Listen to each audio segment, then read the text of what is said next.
Hello and welcome to another episode of Chuchu is a Ranker, and on this episode we are going to be discussing the discography of the Scottish rock and pop band Aztec Camera. Formed in 1980 by singer-songwriter Roddy Frame, the band gained momentum on the indie scene with their early singles before garnering critical praise for their 1983 debut LP, Highland Hard Rain. But Roddy Frame turned out to be an artist marching very much to the sound of his own beat, often changing genres and confounding expectations with his releases, and not always in a positive way. In fact, Roddy managed to ostracize his bandmates, label, and a good portion of his casual audience via the constant unpredictable changes. And there's a feeling that the band never quite achieved either their true potential or the level of success that was expected of them. But on the flip side, at least Roddy Frame did it his way, for better or for worse. I mean, say what you want about the guy, but he is the textbook example of a truly unrestrainable artist. And what we have left of Aztec Camera now is a 6-album discography that's all over the place in terms of style and quality, but dare I say, in a very interesting way. And as for my own fandom, well, there is none basically. I mean, I knew Somewhere in My Heart from the radio of course, but my first real interaction with the band was when I checked out their debut for my 1983 Albums of the Year list. After that I tumbled through most but not all of their albums, and now finally I'm back to mop up the rest and finish the job. So without further ado, let's be complete rankers and rank up a storm. These are the studio albums of Aztec Camera, ranked from worst to best.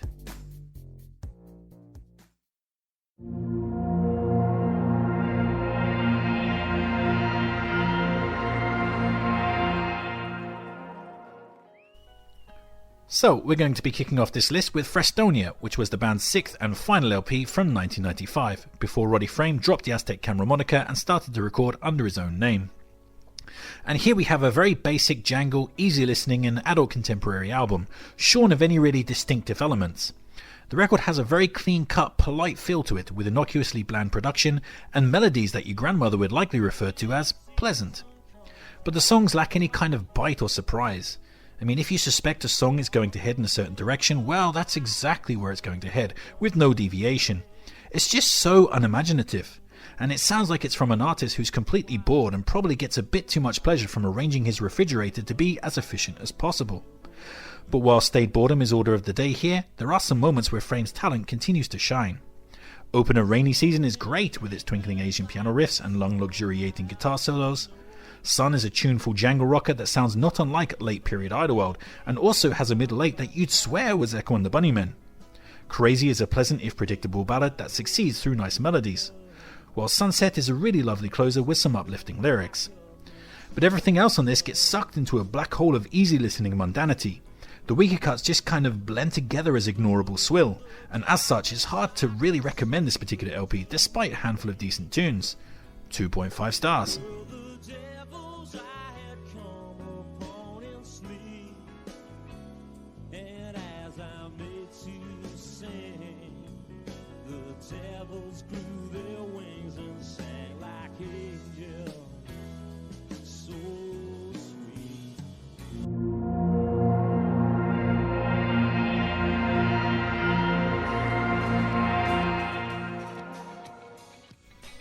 Next up we have Dreamland from 1993, which was the band's 5th LP. And this record saw Roddy Frame teaming up with producer and synth maestro Ryuichi Sakamoto. And with Frame's and Sakamoto's talents pooled, there's no way that this could miss, right? Well, prepare yourself for disappointment. So this LP is not a million miles away from the unassumingly bland, easy listening jangle of the previous entry, Frestonia, but it is livened up a little by the general musical theme of this project, which is the implementation of new age, hazy, dreamlike psychedelic touches. Which is fine, nothing wrong with that. In fact, I wish there was more of it on this record, because it's used really more as a half measure and feels underdeveloped. Likewise, Sakamoto feels largely marginalised on this. I mean, granted, this isn't actually one of his records, but you'd expect more definitive fingerprints for sure. Sadly, his only real moments of turning up on this are the washes of hazy instrumentation that waft over the surface of album highlight Valium Summer, and a trademark synth line on the otherwise dull Vertigo. But much like Frestonia, the record is just too polite to actually be bad. It is universally pleasant, and there are a few standout moments other than Valium Summer. Black Lucia has a mildly diverting chorus. Dream Sweet Dreams has a lovely jangle pop vibe to it, with its twee arpeggiation and psychedelic overtones recalling Skylarking era XTC. while Spanish Horses finally gives us that full-on Spanish guitar song that anybody who's been paying attention to Roddy's guitar playing has just been on their knees just begging him to do. I mean, credit where credit's due, the man sure can play a mean Spanish guitar lick. But as before, the majority of the other tracks just fall into a bland vacuum. Too polite to be bad, but too bland to be good. So ultimately, we have another very middle-of-the-road record designed for people who love beige sweaters and indoor slippers. Another 2.5 stars.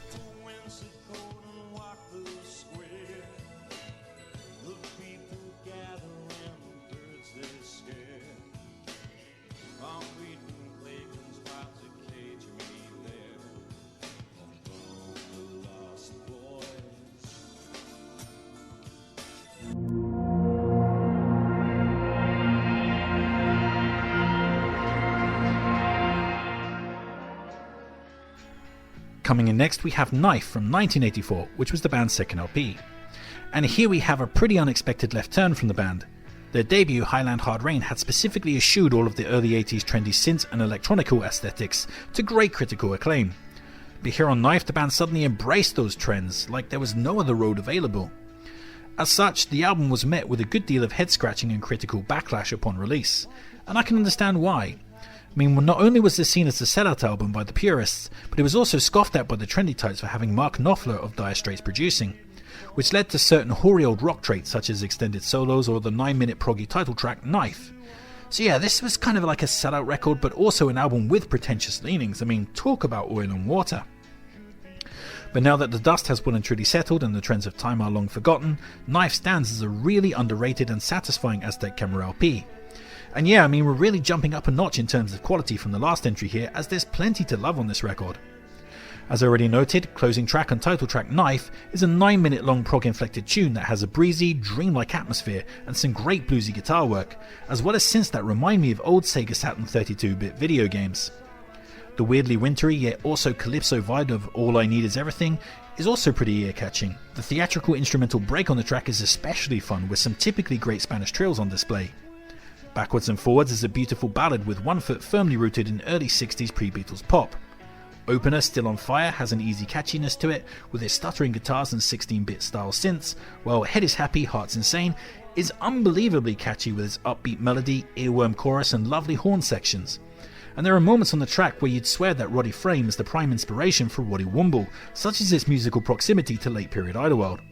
So yeah, this is a very consistent LP in my opinion. Even the slightly weaker cuts like Backdoor to Heaven or Just Like USA still have minor charms to them. In fact, the only reason this record stores outside the top 3 is that the following albums have superior high spots. Still, this is nothing but a good time for me, 3.5 stars.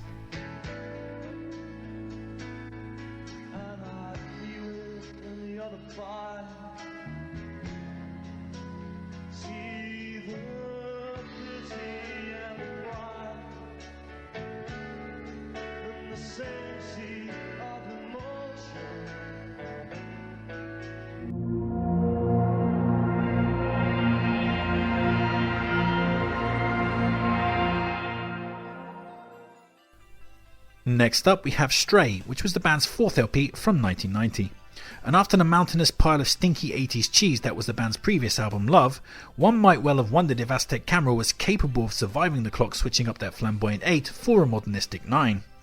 But Roddy Frame responded to those ponderings by giving off a feral roar and flexing his musical muscles, delivering an LP that refused to be categorized or pigeonholed. And this album brings a striking variety of genres to the table, putting each one off with impressive consistency while maintaining a good balance between fun pop tunes and deeper, more atmospheric cuts. Tracks like the opening Stray and the late album Notting Hill Blues have a languid, minimalistic element to them that helps highlight both the bluesy nature of the mellotron and the guitar work. Get Out of London, meanwhile, has a stark grungy vibe to it, with its glowering pixie-style bass. Over My Head takes a sharp turn into jazz, with the gorgeous piano sequences standing out as a real highlight. The Crying Scene is an energetic bit of pop rock, destined to infest American FM radio stations, while album highlight Good Morning Britain sees Roddy Frame duet with the Clash's Mick Jones on a fun and catchy and rockin' tune that also has some surprisingly good lyrics that rail against racism and colonialism. I mean, it's pretty darn cool. So yeah, this is an impressive showcase for Roddy Frame's myriad talents and a fantastic addition to Aztec Camera's discography. 4 stars.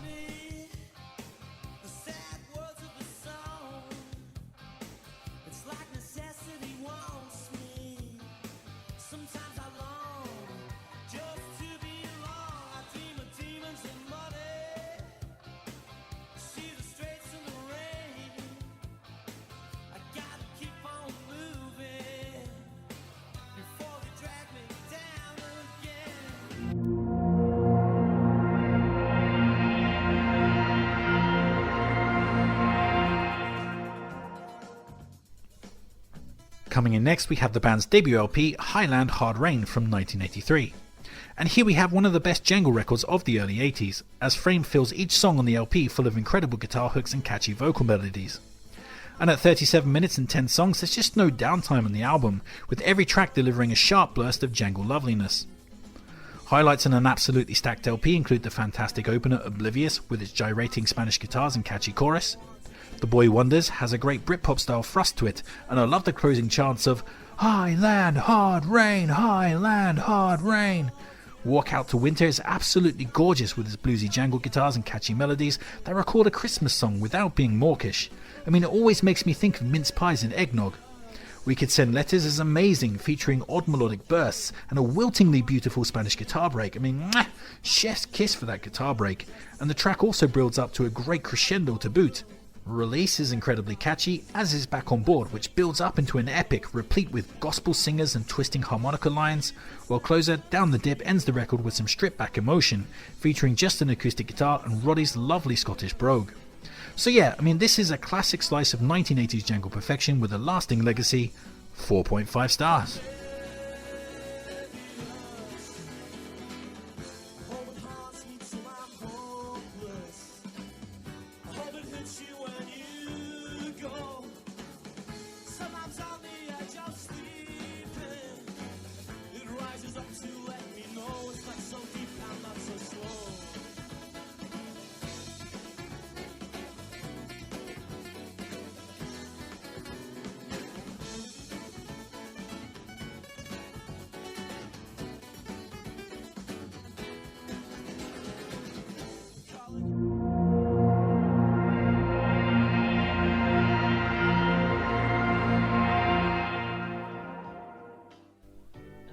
So here we are at the top of the mountain, and the Aztec Camera gold medal is going to go to the band's third album, Love, from 1987.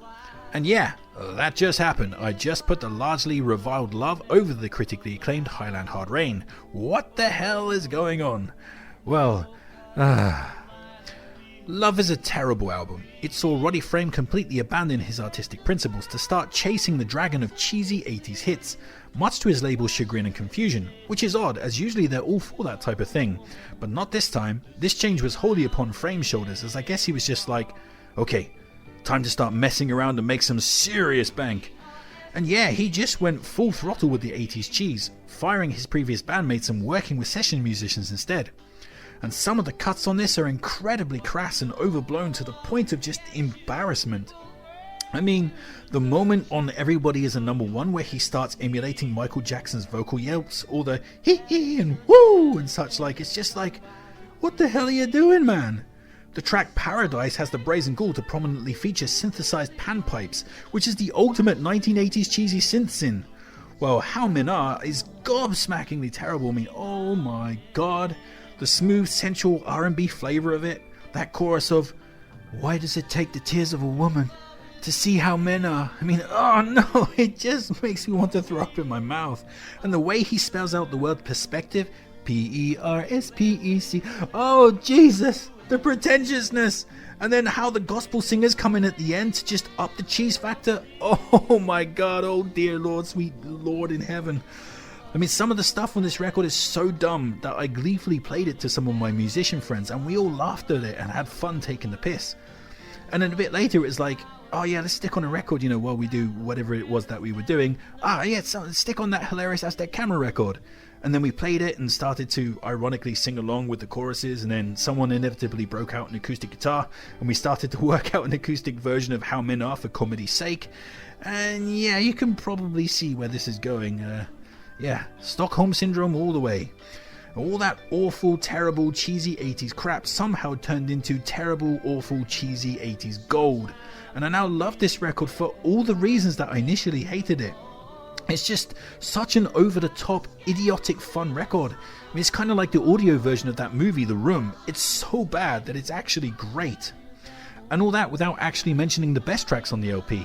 Closer, Killamont Street is wonderful with its beautiful emotive melody and lyrics. Working in a Gold Mine is also great, featuring an odd juxtaposition of dark, almost menacing style synth verses and an upbeat R&B inspired chorus. It shouldn't work, but somehow totally does. And then you have the glorious uber cheese of the amazing radio hit Somewhere in My Heart, which is as catchy gets, and I absolutely love that super dumb guitar solo. It's like the most 80s thing ever. It's fantastic. So yeah, this is the overwrought, overblown Mount Everest of 1980s cheese. It's awful. I love it. It's just one of the most fun things I've listened to in a while. 5 stars. And yes, I am going to Musical Hell for that, but you know, they'll probably be playing this record down in hell, so it's all good. So now I've come to the end of this deep dive, the question remains, did I gain more appreciation for the band? And the answer is yes. I mean, I didn't know a whole lot about the band coming into this, but the top 4 albums by this band are records that I would gladly revisit. Good stuff all in all. And that's it, that's my list. But of course, that won't be your list, so please sound off in the comment section and tell me how you'd rank these records. Like, share, subscribe, and all that other kind of YouTube jazz. Feel free to check out the Aztec Camera Best of Spotify playlist that I personally curated, link in the description below. Take care of yourself, but most importantly, just keep on ranking.